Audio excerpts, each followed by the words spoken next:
What's up, guys? Welcome to the Casual Horror Fan channel. Today, I'm going to be reviewing Backrooms. Finally got to it. It's a new movie everybody's been talking about. I'm going to go through what I liked, what I didn't like, and my honest take overall, including my theory about the ending.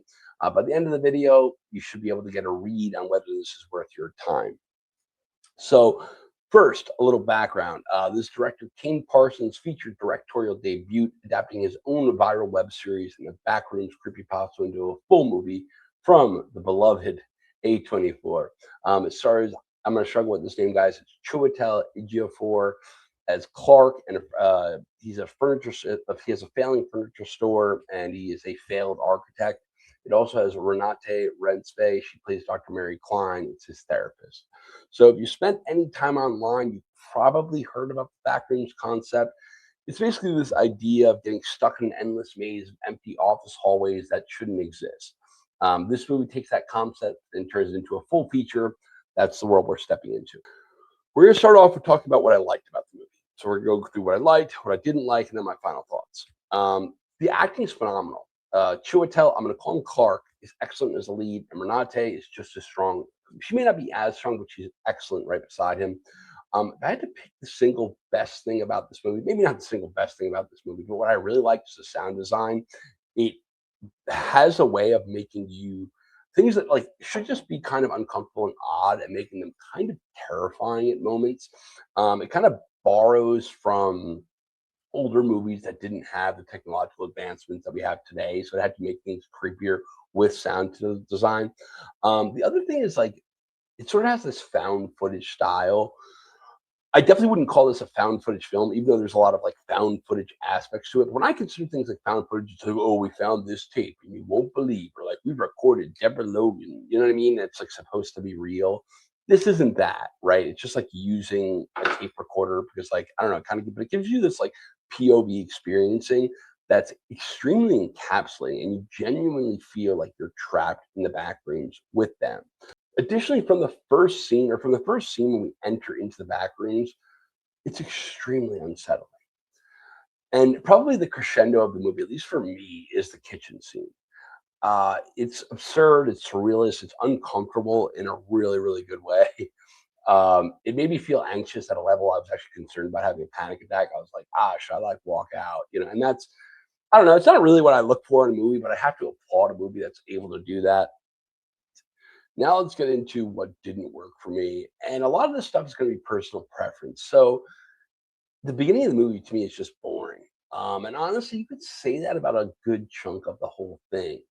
It's just like, while it's encapsulating, it's not that engaging. I could see how that sort of sounds like a contradiction, but I don't think it is. Like, it is encapsulating, but in a way where I still kind of caught myself wanting to check my phone. It's almost like that discomfort, and maybe that speaks to the power of the movie, but the movie's so uncomfortable that I'm like, I want to take a break from this, right? For me, it's just not something I want to watch again if that's kind of what, or I'm not really getting that much enjoyment if I want to take a break from it, right? The colors and the setting, kind of the whole point of the movie, are a big part of the movie. But personally, they don't do much for me. Like, I love folk horror. I love settings that are outside, beautiful or disgusting, and genuinely dark. This movie basically takes place in a 90s office, right? That's not an aesthetic that does anything for me. It's quite the opposite. It repels me. Overall, I did like this movie. When I compare it to everything I've watched this far, and I'll be honest, if I put it next to Obsession, which is I would consider one of the best films in decades, it's probably one of my favorite horror films I've ever seen. This doesn't even hold a candle to that. Like, I could see myself forgetting this movie, and it'll come on list. Like, I would compare it to that movie that everybody thought was going to be the best film last year, which was Bring Her Back, and I'm like, yeah, I don't know, it was good, yeah, it was dark. And I think that might be how. Yeah, that was a weird one. I don't know if it has the staying power. Now, but that's just me. Like, I had a friend who saw this movie and was like, "Dude, I've been thinking about it for weeks."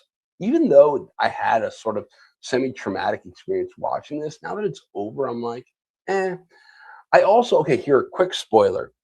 I don't think the ending was that ambiguous either. Here's kind of my take on the ending. So I think that the backrooms are real, and our female lead, Renate, her interaction with the man at the end does actually happen.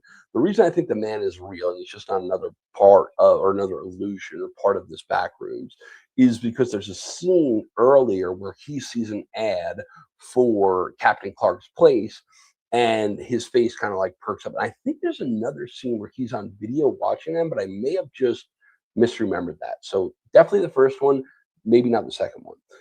And I think that last cut of her with her face distorted is just her memory being preserved in this backrooms. But I think the backrooms is a real thing. I don't think it's all just a hallucination or just an exploration of the mind. Anyway, guys, those are my thoughts on the film Backrooms. Let me know what you guys think. And if you want to see more content like this, please consider subscribing to the channel. I try to upload 3 times a week. It is the Casual Horror Fan channel, and I am out. Oh, also, I hopefully will have teeth next time you see me, but I can't confirm.